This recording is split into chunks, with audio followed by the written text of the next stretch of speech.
right, Thrive Nation, on today's show, we are interviewing Pastor Phil Hotesenpiller.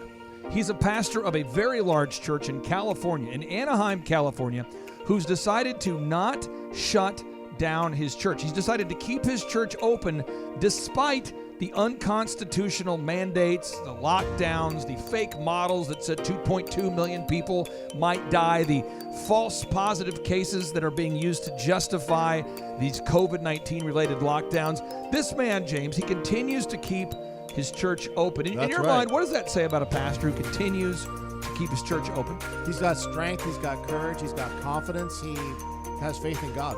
Pastor Phil, on today's show, he shares with us why we need to obey God but be subject to the governing authorities, a.k.a. we get our rights from God. So there's never a good time to suspend the Constitution. Whether there's a pandemic or not, the Constitution still exists, and we still have these God-given rights. However, when we go out there and use those God-given rights, we may be subject to fines and fees and arrests. I mean, Jerome, how would you describe this interview today? To me, it's a mind-expanding show. Yeah, absolutely. He goes into the spiritual, the physical, the governmental. He tells you everything you need to know to be able to have courage and stand. Folks, if you are listening, if you're looking for a source where you can learn how to confidently communicate with the truth with love. If you're looking for a way to communicate the truth with love, that the COVID-19 models that said 2.2 million people might die were false, that the COVID-19 PCR tests are falsely calibrated, that the treatments that actually work to successfully treat COVID-19 100% of the time, those are real, but they're being blocked from you for false reasons. If you're looking for all of that, this is the show for you. This is an incredible show, incredible interview with Phil Hotesenpiller, who breaks it down like fractions. Ladies and gentlemen, without any further ado, my interview with Pastor Phil Hotesenpiller. Some shows don't need a celebrity narrator to introduce the show, but this show does. 2 men, 8 kids, co-created by 2 different women, 13 multi-million-dollar businesses. Ladies and gentlemen, welcome to the Thrive Time Show. Now, 3, 2, 1, here we go! Started from the bottom, now we here. We started from the bottom, and we'll show you how to get here. Started from the bottom, now we here. We started from the bottom, now we here. We started from the bottom, now we here. We started from the bottom, now we here.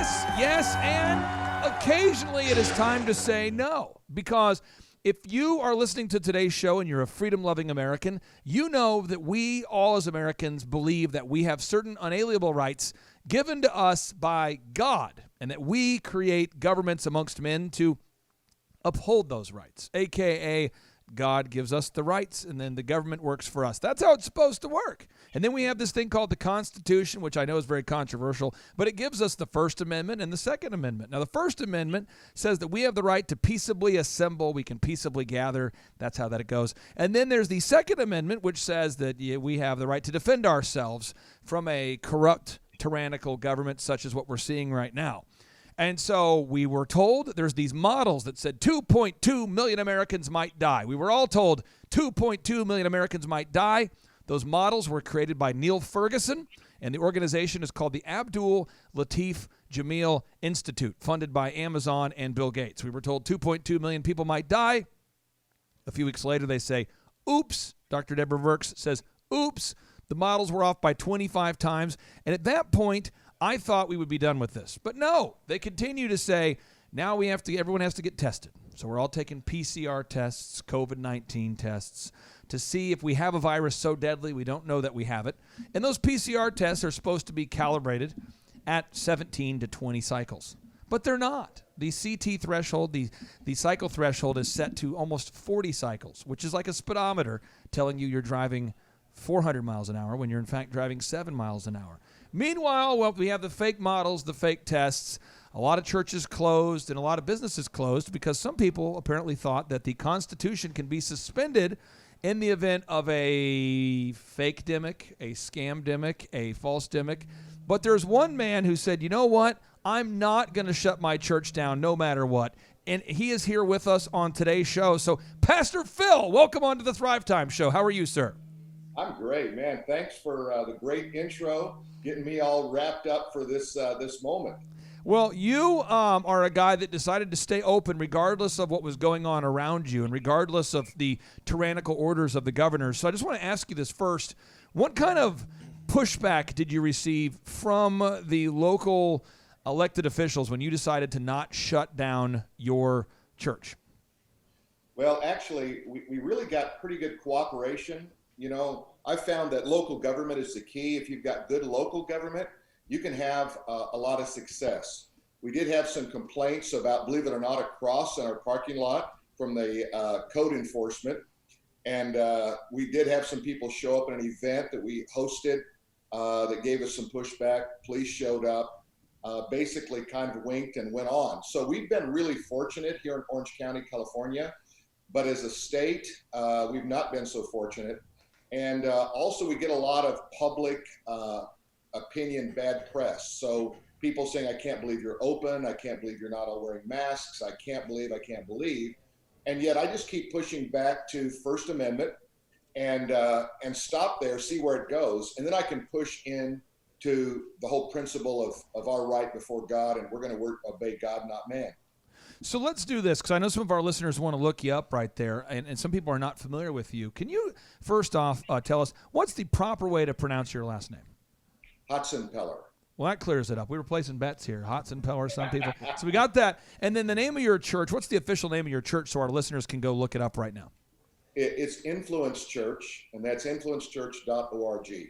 Okay. And that's in Orange County, California? It is. It's in Anaheim. Okay. Then this would be, again, influencechurch.org. We have about 500,000 listeners who love to Google search. They always tell me, hey, I pull up these things while they're listening. So that's influencechurch.org, correct? Correct. Okay. Now, what I've done today is I have kind of a virtual town hall. I'm sorry you can't see him, but our listeners can. I have an attorney here named James D. Cristofaro. He moved here. He fled from New York, from Manhattan, to move to Tulsa, Oklahoma, to help us fight against our local mandates and shutdowns. James, is your mic hot? Can you hear me? Oh, it sounds beautiful. Okay, Oh, it's so hot, James, so what hot. question would you have for Phil? Because he's actually the lead attorney fighting against the unconstitutional shutdowns, mandates, and lockdowns in Tulsa, Oklahoma. James, what questions would you have for the good Pastor Phil? Well, Pastor Phil, thank you so much for staying strong, for fighting the good fight. We need more people like you around. I think that we're finding Amen. them too. They're coming out of the woodwork, and it's super exciting. We hold these Monday meetings, and they're just growing with a lot of support. And the Monday meetings are to gather like-minded people who don't like the oppression of the government, don't like the mask mandates, don't like the lockdown, don't like to not be able to really do anything, don't like the fact that their businesses are shut down, that their bars are closing at 11 o'clock at night, bars and restaurants and things like that. Just this whole bit of nonsense. So the question I have for you, it's a key point actually, because not that we have the sort of opposite that you have there, which is, you have the Newsom, oppressive, crazy, Governor out of his Newsom mind, of Governor California. Newsom of Okay. California, right? And then you said that you got local support by your local people. Like, how local, though? Because we're going after the mayor of Tulsa, the city council of Tulsa, and other sort of local things that Our mayor's not supportive. Let's just not put it that way. supportive. Yeah. So what would you recommend that we do in that context? We're just gaining support from the people, not necessarily the government. And as you know, Little the people, backstory. On control Monday, we host an anti-mask group. It's almost like a church service. We gather every Monday at 6:30, and each week people add their name as a plaintiff, and they agree to pay, $5 a month or $10 or $50 a month to support the actual litigation costs. And then we all go to Super Target and we shop mask-free. We dress up like normal people, and that group is growing into the hundreds. And I believe by this time in 2 weeks we'll probably hit 1,000, and it's growing. And James is wanting to know, what do you think the best strategy is? What should he do right now? Because we are not getting support from our local mayor. Well, let me ask you, what about city council and health department? Our health department is run by a guy named Bruce Dart, who is he makes Gavin Newsom look like a conservative man who loves the Constitution. Because typically in local government, health department can actually trump the mayor in a lot of issues. Yeah. Our health department's not on our team. What about city council? They appear to be a victim of, you know how like when you have a conservative town and everybody goes and votes conservative, but yet you wake up and the election shows that your votes went the other way, and in the whole Dominion voting machine, the whole election fraud.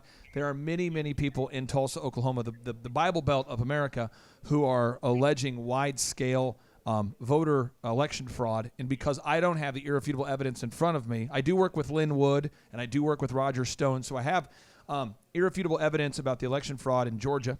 I have the evidence about Wisconsin. I have the evidence in front of me. I don't have that about Tulsa, and I'm rounding that up, so I can't say there was election fraud. But we have a oddly Democrat city council. Jerome, would you agree with that description? And Very oddly. Jerome is an IT professional. An oddly liberal city council in a conservative town. I think it's about our city council is made up of 7 people. And I think it's 5 to 2. 5 to 2. Ridiculously liberal for such a conservative town. Well, you know, the kingdom of God works from the bottom up and from the inside out. And if you think about that, you'd be surprised. The lower you start with those officials that are elected on any level, if you can rally support there, I think that's a good principle. I think the inside out means from the heart. So what you're doing with Target is a great thing. We saw what happened with Black Lives Matter when they began to just kind of march through the street. Everyone seemed to be powerless. They didn't know what to do with the masses, because good politicians understand, even bad ones understand, that every person represents a block of voters. If you've got 1,000 people in Target, you've probably got a 4X number of people who said, yeah, I'd do that and support that. And I think that grassroots movement, bottom up, inside out, are just classic strategies for how to win these battles. You know, when we decided to open, it was out of just frustration. We closed down, we opened up on May 31st, and myself and about 1,500 other pastors in California said, we're not going to stay closed, we're going to open, and I'm never going to close my doors again, regardless. And that's out of about 40,000 churches in California. So if you want to feel like Elijah and God, am I all alone in this? That's how we feel when we stand alone. And I believe that churches are giving up ground, constitutional ground, as well as spiritual ground, that they're never going to regain. And if we don't stand now, what are you going to do when it gets worse? Jeremiah the prophet said, if you've run with horses and they have wearied you, or if you run with men and they've wearied you, how will you compete with horses? And if in a safe land you fall down, how will you thrive in the jungles of the Jordan? So I think these are watershed moments. These are times where if the church doesn't stand, they're going to look back and go, what happened to me? It's going to be like what happened in Nazi Germany when the Lutheran Church folded, caved, and became really a tool used by Nazi Germany. And again, everything you just said, I 100% know is factual, but I want to make sure the listeners understand this. If you're listening right now, I need you to do this. I need you to do it, just write it down, and then come back to it later, or Google search it, or DuckDuckGo search it, but type in, everybody do it with me now, okay? Type in 1933, everybody now, 1933, Adolf Hitler. Okay, New York Post. I know that's not a common search phrase. It's not one of your favorites probably, unless you're a sick freak. But 1933, Adolf Hitler, New York Post, and then put the word epidemic after it. And what you're going to find is the headline that says that what you just said is true. It says, the influenza pandemic fueled the rise of the Nazi Party, research shows.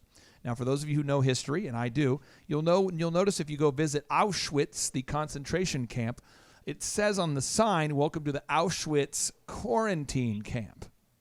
Now remember, Adolf Hitler used the false justification of there's a pandemic, and to save you, to keep you safe, you need to go to the quarantine camp.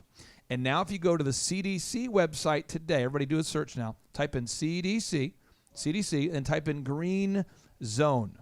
Green zone.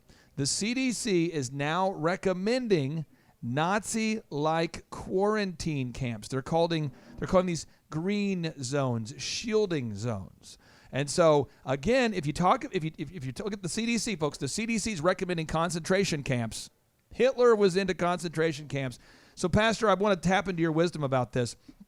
We have got many pastors that listen to this show. Specifically, Pastor Greg Locke I'll be with him in D.C. here on the 5th and 6th.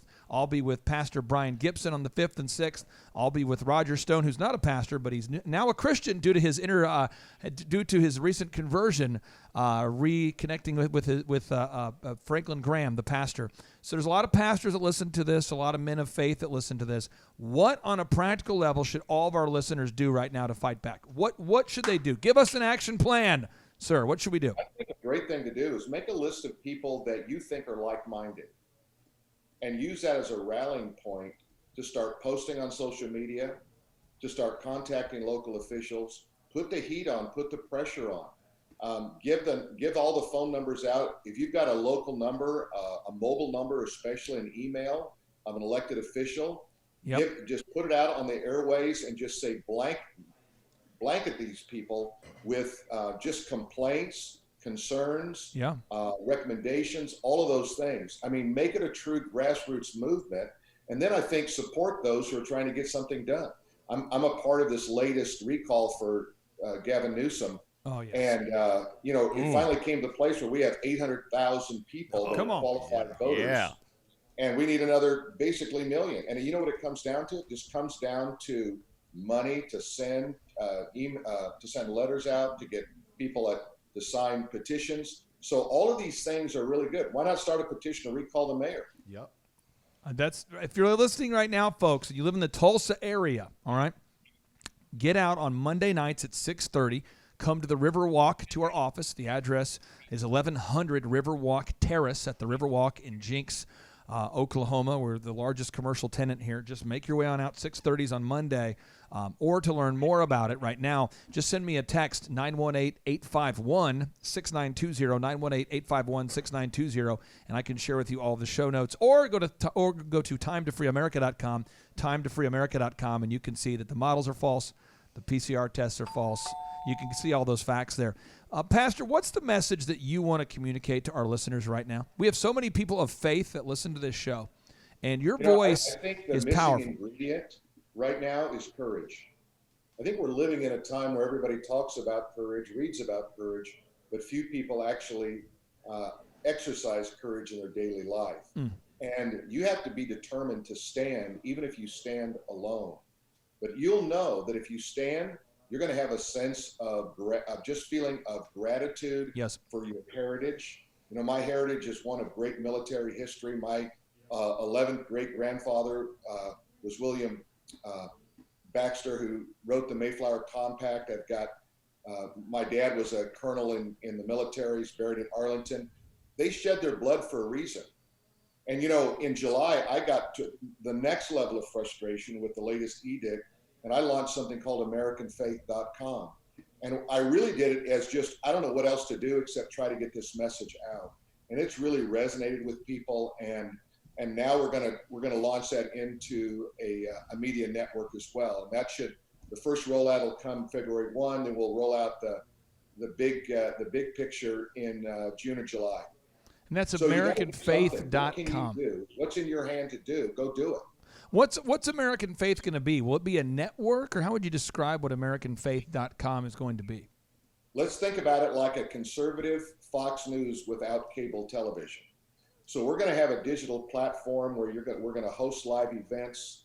We'll have interviews there. Yeah. We'll be able to. It'll have a learning module, so you can go there, take a course, learn about your Constitution. The web will be the entry point where it'll actually will create news there.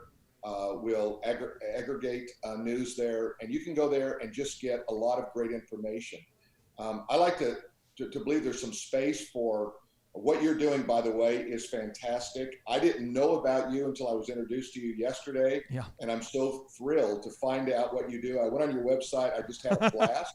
And I started sending this to my friends and say, check this out. This is amazing. So I think partnering and being together instead of being siloed, everybody's siloed, we can't make a big difference. We have to really create a critical mass in order to move the masses of people. Now, what I want to do is I want to create almost like a town hall scenario where we have Jerome here. He's an IT professional. James, he's an attorney that can ask you some questions. But I did want to speak to something because our listeners love content. They love devouring I hate to say inspirational, because I feel like inspiration, sometimes after the inspiration is gone, you're stuck with yourself going, now what do I do? But you're putting out some life-changing, some recalibrating messages. Specifically, Aaron Antis sent me a video of you preaching on the subject of the Tower of Babel. And people just need to watch it. I'll put a link on today's show notes so they can see it. But could you summarize the core of that message? Because right now, a lot of people haven't been to church in a while, and some people are reaching out to us. I mean, literally hundreds of thousands are reaching out, and they're like, Clay, I'm listening to your show like I used to go to church. I'm like, no, don't do that. I'm a business guy. You find yourself at church, and then listen to our show during the week, okay? But people right now haven't been to church in a while. Tell us about this Tower of Babel message you delivered. It was powerful. Well, I think all of us can understand that every great civilization finally began to center in the hands of an individual who tried to concentrate his power or her power in order to control certain things, control like military, finance, all those kind of things. It only makes sense when you go in the Bible and you see the first human kingdom was Babel, and it was created by a guy by the name of Nimrod. And Nimrod really is a type or a picture of the Antichrist, because what he tried to do was control mankind. He built this obelisk, which really is a religious item, in order to communicate with false gods. And so in this whole moment of trying to control the world, we begin to see something in the Bible about a pattern. So the first human kingdom is Babylon, and don't get that confused with the country, all right, or the location, because there's a spiritual Babylon, and that there's an unbroken line of Babylon, false religion, controlling mankind that runs all the way through the Word of God until Revelation chapter 17, where Babylon is called the mystery of Babylon, the great whore. And all of the kings of the world bow down to Babylon in Revelation. How do you spell that? Babylon. And you said the great whore? Yeah, WHORE. Can you just repeat that for a second? I think somebody listening said, what did he just say? You know, sometimes people are listening, but they've never heard these words. What did you just say? Can you reset that? Well, let's just do a little Revelation, Book of Revelation 101. Okay. So when we read the Book of Revelation, sometimes we get confused because we don't know what's going on there. And there's a lot of terms that seem unusual. It uses a language, it's called apocalyptic language. And what that means is it's veiled, but it does have meaning.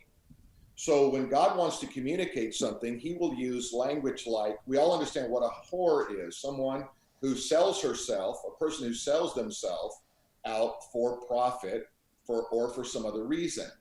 So Babylon, false religion, which is really centered in false government, God calls a whore because all the kings of the earth commit adultery with her, that is religion or government, rather than serve and worship the true God. So what culminates in Revelation 17 is God's judgment of false religion / government, because government and religion always come together. What was the first thing that happened when Constantine took over the failing Eastern Roman Empire? Was he said, I had a vision, in this sign conquer, and he saw a cross, and he got all of his guys together, paint a cross on your shield, and go out, and in the name of God, we're going to kill people and overtake the world. Guess what? Adolf Hitler decided a cross was a pretty good thing too. So he painted an iron cross on all of his tanks, and the highest honor was the iron cross around your neck for being valiant in battle. And so the cross, even the false twisted cross, motivates mankind. And that's what was so confusing in Nazi Germany, was because the Lutheran Church completely folded in that scene. There were some that rose up against it, like Dietrich Bonhoeffer. But by and large, most of the world will fold to false religion in order to preserve their life, because fear becomes the dominant thing in a person's life. That's why God says, God has not given us a spirit of fear, but of love, power, and catch this last one, and a sound mind. So mankind has lost the ability to reason and operate with logic, and therefore things that seem illogical start to make sense for people, and they go, well, yeah, it doesn't make sense, but I'm afraid, or yeah, I know a mask doesn't really work, but I'm going to do it anyway. Well, what's happening is they're deluded and they're under delusion at the same time. They can't focus their concentration on anything. And I think it's a strategy. I mean, there used to be a moment when logic was actually taught in school. Okay. Try to find that course. Okay, real quick, just so people out there understand what he's saying. I know some of you are Christians, and that is so great. I'm excited for you. Some of you are not yet Christians, and I'll get better as a host, and eventually you'll convert. But the point is, fear blocks logic. Okay, so if we get into like the physiological, you put these little probes on the brain. And Elon Musk even talks about this. Elon Musk talks about this a lot. Everybody should Google this right now. Type in fear blocks logic, Elon Musk Twitter. You'll see it. Whenever you're scared, typically when I do accounting for our companies, I'm not jumping out of an airplane. I'm not saying, I'm so scared. Where's my checkbook? I don't have those two thoughts don't work. Fear blocks logic. Hate blocks love. So whenever you worry, what do? You should worship. Whenever you worry, you should worship, and worship cancels it out. That's why when the book of Ephesians is so powerful. You know, Paul got beaten, 39 times on 5 separate occasions, shipwrecked multiple times. He writes 13 books of the Bible while in prison. And he says in Ephesians, and Pastor, correct me because you're the man of God who studied this. I read Ephesians all the time, but I'm certainly not qualified. But Ephesians, it tells us to pray without ceasing. Right? Pray without ceasing so that we can you maybe explain Ephesians? Because that helped me reading the chapter of Ephesians, knowing, wow, I need to give thanks and pray without ceasing. And all of a sudden, the fear of this whole thing, I was over the fear of the pandemic, honestly, in like 60 seconds. Well, let me, you said something really good. I want to pick up on it, and then we'll jump into the prayer thing. But the speech center of your brain, when I speak, the speech center of my brain actually controls my nervous system. So when I speak out loud, I'm afraid I'm going to get COVID, I'm going to die, I'm going to lose my job. My entire body responds to my speech. That's why so much of illness is psychosomatic, because people tell themselves they're sick and their body, their nervous system responds in like manner. So I just want to affirm what you just said. Now, when it comes to pray without ceasing, you say, well, how do I do that? Don't limit prayer to pulling yourself aside in a room when you're in crisis. Think about communicating with God all day long, whether it's verbally or in your spirit. That means in your heart. You can speak to yourself, say, God, I just want to thank you for this day. And you're saying that, but you're using a very proven technique of also self-talk. So I'm talking to myself, but I'm also talking to God at the same time. And if you can wed those two things together, because remember, your mind doesn't know the difference between truth and error. It takes the Word of God and it takes the Spirit of God to determine truth. And I always use this illustration. If you've ever been in your house and your wife said, hey, what's that noise? And you say, there's no noise. And she says, go check it out. Somebody's in our house. Well, I don't want to go down there. You know, if there's somebody down there, let's stay up here. I'd rather die in bed. And no, you go down there and check it out. So I go down there in my boxer shorts with a baseball bat. You know, I'm going to conquer the guy with the Uzi. Oh, yeah. So I go down there. I don't find anything. I go back up. I lay down. I said, all's good. 5 minutes later, what does she say? I heard it again. Well, now you go. But you see, if you start out with this presupposition, there is something in my house, then everything that I hear affirms my belief system. Makes sense. And, you might call that the confirmation bias. One little marriage tip I do for the listeners out there, for you married men, I've been married almost 20 years now. I've got 5 kids. This is my move. I tell my wife, I say, are you hitting on me right now? Is that what's happening? Are you hitting on me? She says, I wasn't hitting on you. I was actually in the process of asking you if you wanted to pick the kids up. I'm like, well, if you're hitting on me, this is not the time for it, woman. But, and I could say, it creates, now pretty soon, I hear what I want to hear. That's how you have 5 kids. Okay. Now, Jerome, you're an IT professional and a Christian. We've covered a lot of ground here. I want to open it up for you to be able to ask any questions that you have for Pastor Phil, because he's just knowledge bombs everywhere. Well, Pastor, I want to first say that I appreciate the fact that you are stayed open. You're going to stand in the gap for us. I have a personal love affair with the book of Daniel. And when you talk, I hear Daniel. He doesn't care what Nebuchadnezzar says. He says, I am going to do what God, my Father, has told me to do, and I am going to go to the mat or maybe even to the lion's den for it. So how much like Daniel do you feel like right now? Well, I really believe there's a great principle there, and it's a great illustration, by the way. So thank you for bringing that up. We obey God, but we're subject to man.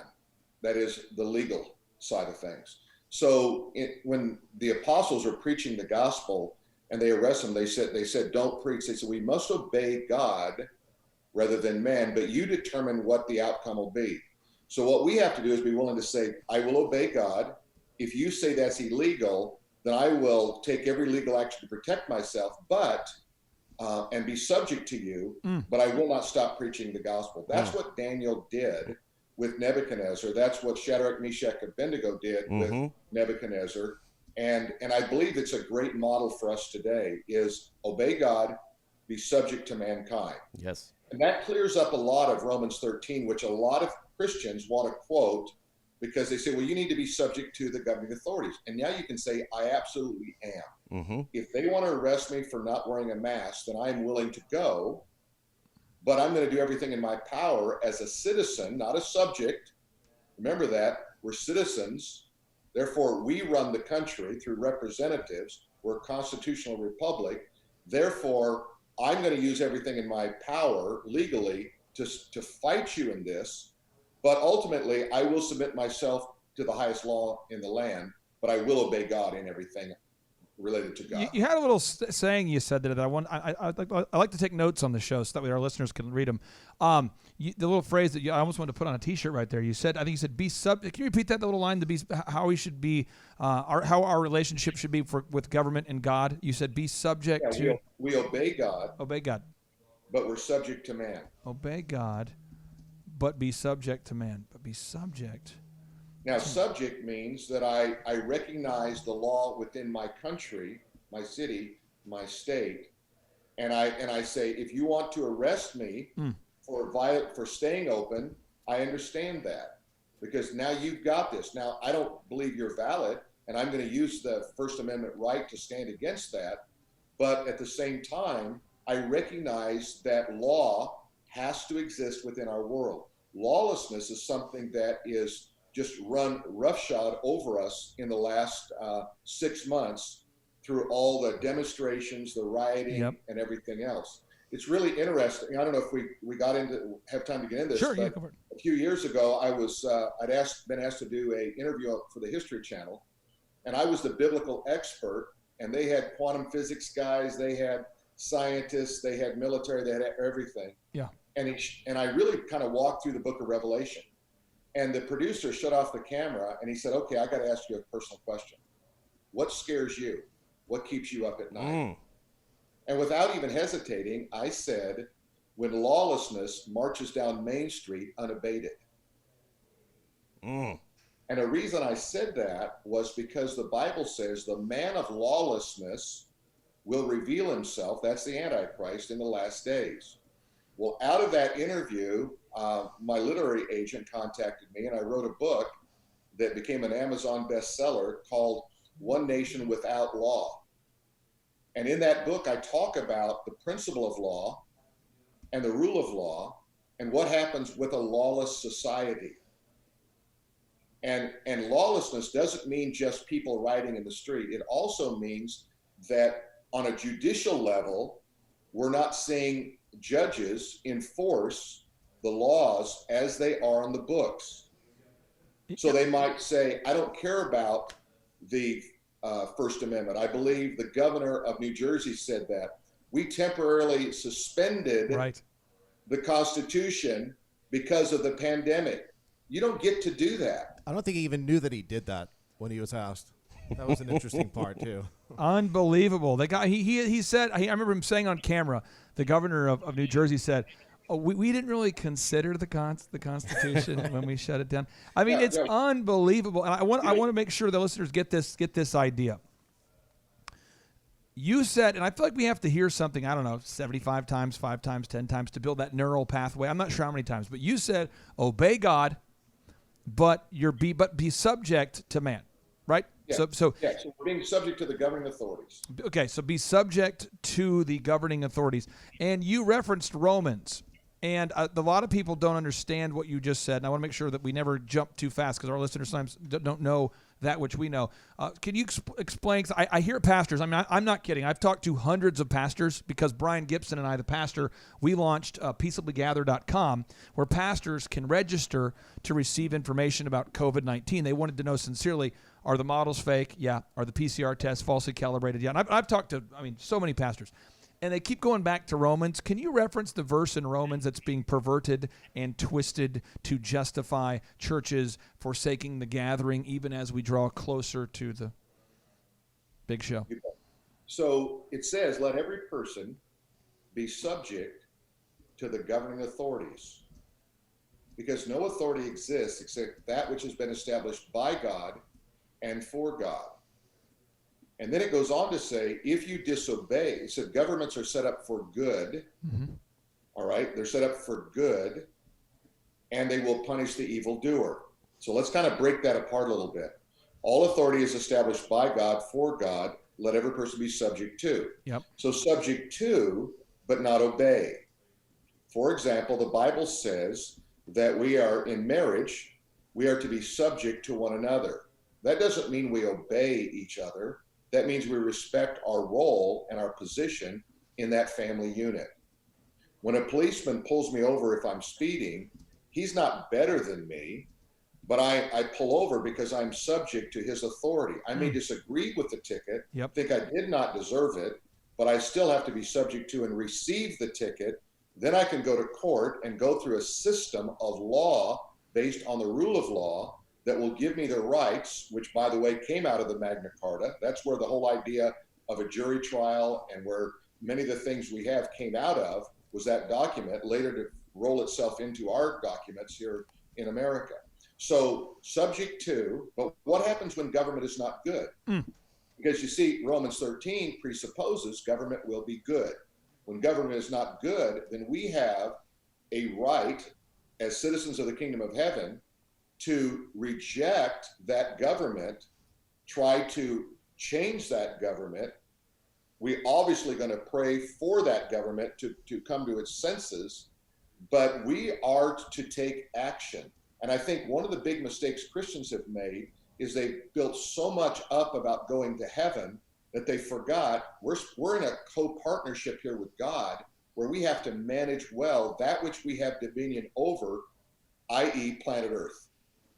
Now, I don't know why you're not going to Washington, D.C. if you're not going, because you sound like the dream team there. I'm telling you, if you get a chance to hear Pastor Brian Gibson or Pastor Locke, these guys, Right Side Broadcasting started following around my client, Pastor Brian, everywhere he goes because they're just not hearing this truth. And when I'm hearing, that's why Aaron Antis runs Shaw Homes, Oklahoma's largest home building company. And he says, you've got to get this Pastor Phil, on the show.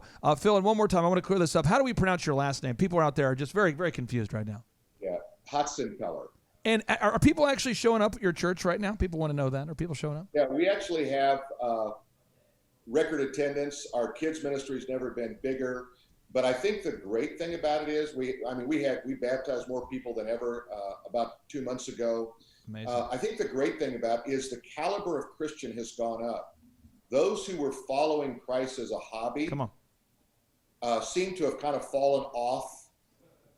Those who are really serious are really, really coming to the forefront. I'll give you a great example. I met a guy, he's in a very big position in a large company here in Southern California. And he told me, I said, you're new here, how come? And he said, well, the church I was attending for many years, the pastor was doing a series on courage before COVID. And then he closed the doors and hasn't been open since. And so I found a new church because courage is not something you talk about, it's something you do. So good. So good. Do you write books? I do. I've written, I got 11 books I've written. I feel like the listeners out there, if you're looking for a pastor right now to just reframe, recalibrate, people need to check out your sermons. Where's the best place for people to do that right now? If they want to watch online, if they are out of town, if they're in a different state where they don't have access to an open church, how can they learn more about you? I think a great fast track in is just go to AmericanFaith.com. Got it. Okay. And what we've done is I've been in a series now for 36 weeks talking about our constitutional rights and the Bible. Yep. And it is resonating big time. And I've also posted on there a number of editorials I've done from everybody from Fox News to CNN to Charisma Magazine. So it spreads the gamut. And if you go there today, I don't know if you are familiar with Oz Guinness. Do you know Oz? I do not know Oz. Oz has actually allowed me to take and put a PDF that he created specifically for this season. So you can get a free download of that book on my website if you go. And then Oz is also going to be a part of American Faith moving forward, along with William Fetter, if you know William. And we're really assembling some great people to be a part of this platform that we're creating. We have time for one more question, but before we do that, it wouldn't be appropriate for me to have a show as we have a contested election going on without resetting the irrefutable facts that we have. So if you're listening right now and you want these irrefutable facts about the 2020 election fraud, I want you to go ahead and fire me off a text right now, 918-851-6920, 918-851-6920. Just yesterday, Sidney Powell released a 270-page report, which I will make available to you, the listeners, right now, documenting all the voter fraud. But step one, Jerome, when you went in to vote this year, right? I sure did. You voted on, almost every American voted on voting machines made by a company called Dominion. It's a Canadian company that uses Chinese parts. Is that exciting for you, James, knowing that people in New York are voting using hardware? It's a Canadian company using Chinese parts? No, it's not comfortable. Would you be excited to know that Dominion shares an office in Toronto with George Soros? Would you be excited to know that? For purpose of bringing these people down, yeah, I'd be excited. Would you be excited to know that Dominion was given $400 million from the communists shortly before the election? Would you be excited to know that? Yeah, again, to bring these people down, I would love to know that. Now, step number two, the Dominion, they use the software. Jerome, you're a big IT guy. Wouldn't it be cool if you knew that the software used on the Dominion voting machines was created by a company called Sequoia, a.k.a. Smartmatic, and it was actually coded out by communists in Venezuela? Isn't that good news? Not very good news for us. Okay, step three, then the votes for added security. Our votes were then shipped to servers, Amazon servers in Frankfurt, Germany. David Hasselhoff, Germany, Volkswagen, the whole deal. Was that the same place that Hitler came from? I can't remember. Step four, listen, just because I am of German heritage and my family lineage has started the two of the only two world wars doesn't mean Germans don't tend to incite riots. Okay. Now, step four, then our votes get counted in Barcelona. And Smartmatic put a little feature there where they can now switch the votes. What part of those four steps, Pastor, is not encouraging, not confidence inspiring? Which one of those four steps do you find to be the most concerning, or all of them? I'm pretty well wondering why we even voted based on that, because it didn't seem like we had a chance. But let me bring out something interesting about it. It's called dominion. Dominion is what God gave Adam and Eve in the beginning. He says, you shall have dominion over everything. Now think about it. Satan never had a creative or new thought in his life. He always copied. Yep. Because he's a thief. So he takes this concept of man creating the image of God for dominion, and he's going to shift power by a new dominion that's going to really set the stage for false government and treason. 100% true. And what's happening right now, and I'm going to interview Lynn Wood tonight about this, and then Roger Stone tonight about this, and the prophet Amanda Grace tonight about this, is once you commit election fraud, it's not like you're bouncing a check. It's not like you say, oops, I was speeding, my bad, officer. I forgot to signal. It's not like that. It becomes treason. And 'tis the season to expose the treason. And I'm excited about January 6th because President Trump has a special announcement. Would you guys be happy to know there's over 1 million people already confirmed to be in D.C.? Whoa. Based on hotel reservations. I have people that I know who are traveling who are now staying 30 miles out of D.C. in an Airbnb just to get there. Wow. Amtrakking in. It's exciting. Devin, your dad's going to be there. I'm super excited about it. We have time for rapid fire. Final two questions, rapid fire. No wind-up questions, Jerome, like I do. No wind-up questions. No wind-up questions? No wind-up, James. So we have time for rapid fire. Final two questions. James, you're an attorney. You tend to paint people into corners with your questions because you're used to that whole trial thing. But be That's nice right. with this question. What question do you have for the good pastor? You know, I read about false religion this morning. I'm reading Lance Wallnau's God's Chaos Code, and he talks about We just had the Lance on the three- show. Great guy. Yeah, it talks about the 3 areas of false religion. It's the false prophets. No, it's false apostles, false prophets, and then false teachers. And 2 of those 3, I don't remember the third, but 2 of the 3, the false apostles are the politicians, and the media plays a role in one of these 2. And so, trickling down from there, we mentioned this earlier about living in silos, living in fear, wearing masks, believing the narrative. What did you confirmation bias, all that stuff. It's just this a lot of different Psychological levels to it. warfare. Psychological warfare. How do you talk to somebody that wears a mask, that lives in fear, that wants to isolate? How do you wants wake to 'em up? socially distance? Yeah, how do you wake them up? I think it's a great question. I wish I had a super great answer. I really begin by just asking questions, because usually the issue is they're not operating within a kingdom of God mindset. They're operating in this natural mindset that I have to do everything to preserve my life. And I said, I don't care if everybody in the world gets COVID. My concern is how many die. Right. So if I turn the table, because the statistics are, did anybody ever ask how many people had the flu a year ago? How many people died from the flu? Nobody seemed to care unless you knew them. Why do we ask now? Why don't we name this a flu? Why do we call it a COVID-19? I mean, COVID-19 sounds like something out of Star Trek. It doesn't sound like, something out of a medical lab to me. And so I think we have to turn the table and say, do you know the stats? Do you know that the percentage, the likelihood of death from having COVID? And do you know that that's probably equal to, some of the most common things you deal with? You're more likely to get killed in a car wreck in Orange County than you are to have COVID. And quick We've got recap on this. 1,700 deaths out of 3.5 million people. In Oklahoma, I will tell you, the number of deaths in this year stayed about the same of every other year. It's about the same. However, the number of flu deaths has just dropped out dramatically. We fixed it all. Heart attacks have just stopped. No, nobody gets the flu anymore. You don't die of the flu, you don't die of heart attacks, and you can't die of pneumonia anymore. Those have all stopped. Yeah. It's remarkable how COVID cures the flu. So, Jerome, final question for you. You're a man of logic. You're a great American. You are currently wearing a Make America Great Again hat. Woo! You have a great beard. Everything about you says America, Jesus, America. I love it. Christmas shirt. What question do you have, sir? Hey, I have a little bit more of a word of encouragement for you, Pastor.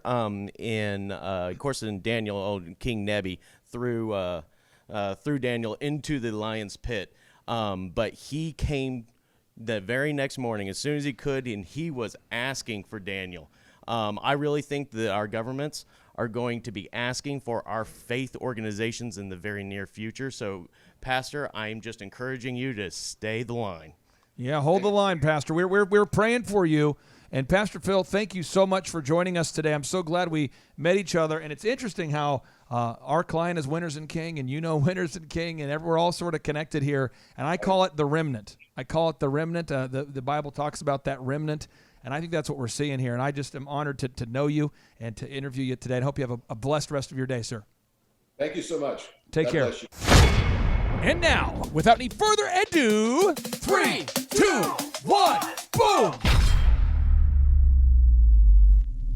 Why does this still keep happening to me? I don't know whose prayer I'm breaking into, but I'm breaking into somebody's prayer saying, Lord, why do I keep going through the same things over and over again?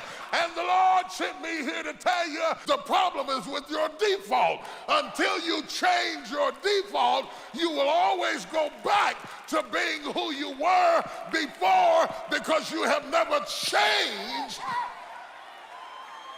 your mind. You change your friends, you change your address, you change your phone number, you change the songs you sing, you changed everything else, but you didn't change your mind. There is nothing as powerful as a changed mind. Nothing is as powerful as a changed mind. Boom. Better get yours, cause I'ma take mine. Boom. Leave them where they at if they ain't ready. Used to have a lot of homies, now they dropping like a Betty. I'm like, boom. We taking over, it's our time now. Boom. Oh, you ain't know, we about to thrive now. Big, overwhelming, optimistic, momentum, A-place. Hey, back, let me get 'em. Go get 'em then. Hurdle every obstacle, trying to do the impossible. Turned my whole life around, haters thought it was comical. Had to make some moves, didn't even seem logical. Quarterback to play, man, I had to call it audible. Drop back, stop that, rearrange or switch it up. Only got one life to live, it's best that you go live it up. Failure ain't an option, ain't no way that I can give it up. Hey, knowledge, gon' pick it up. Nothing like your posse, look poppy, you cannot top me. They watch me and try to copy like Rocky, you cannot stop me. Hungrier than ever, we grinding all through the weather. We shining because we better, get with us, we bout our cheddar. Once I change my mind, dog, trust me, ain't no going back. Coming for that top spot, I'm feeling like they owe me that. Time for us to level up, I feel like we've been holding back. Throw your hands up, say it with me if you know it, Dad. Boom. Nothing is powerful as a changed mind. Boom. Better get yours, cause I'ma take mine. Boom. Leave them where they at if they ain't ready. Used to have a lot of homies, now they dropping like a Betty. I'm like, boom. We taking over, it's our time now. Boom. Oh, you ain't know, we about to thrive now. Big, overwhelming, optimistic, momentum, A-place. Hey, back, let me get 'em. Yeah. Came a long way from where I used to be. Don't even see life the way I used to see it. Old habits die hard, but you gotta leave them. If they ain't riding like a Harley, then you don't need them. You're cheering and you're clapping, I don't need that. Fake friends treat them like Fat Joe, make them lean back. Excitement, no vision, makes you blind, I can see that. Anything I think up in my mind, I can achieve that. I can make a million if I want to. I'ma keep it real cause I want to. Other women try to holler, girl, I want you. And disrespecting wifey's what I won't do. Gon' do your dance, gon' do your dance. If you really wanna change, gotta have a plan. Even when they sit down, I'ma take a stand. Throw your hands up, say it with me if you know it, man. Beliefs become your thoughts, thoughts become your actions. So be intentional about where your passion is focused. There's no hocus pocus. We only live once, man, and you know this. You can't press the rewind, but you can make a beeline to the next level like you're headed for the tree line. I was born in Minnesota, moved to Oklahoma, incorporated both into my rhymes. Now it's time to show you how a former stuttering student can turn out the raps with a lyrical miracle flow in the cash to match. Yeah, I'm imported, a Minnesota refugee, but I'm consistent as can be as I rap on hip-hop beats, bringing rappers and tax. Even though that I'm wise, I can play that funky music, but I ain't vanilla ice. Here we go, here we go, here we go, full steam. 3, 2, 1, dynamite on the scene. Boom. Nothing is powerful as a changed mind. Boom. Better get yours, cause I'ma take mine. Boom. Leave them where they at if they ain't ready. Used to have a lot of homies, now they dropping like a Betty. I'm like, boom. We taking over, it's our time now. Boom. Oh, you ain't know, we about to thrive now. Big, overwhelming, optimistic, momentum. Boom. And the Lord sent me here to tell you the problem is with your default. Until you change your default, you will always go back to being who you were before because you have never changed your mind. You change your friends, you change your address, you change your phone number, you change the songs you sing, you changed everything else, but you didn't change your mind. There is nothing as powerful as a changed mind. Hear the rest of T.D. Jakes' incredible, life-changing, and mind-altering sermon, Nothing as Powerful as a Changed Mind Today, by looking up T.D. Jakes on YouTube and typing in Nothing as Powerful as a Changed Mind. You're getting ready to flow. I feel the glory. That is a lyrical miracle rap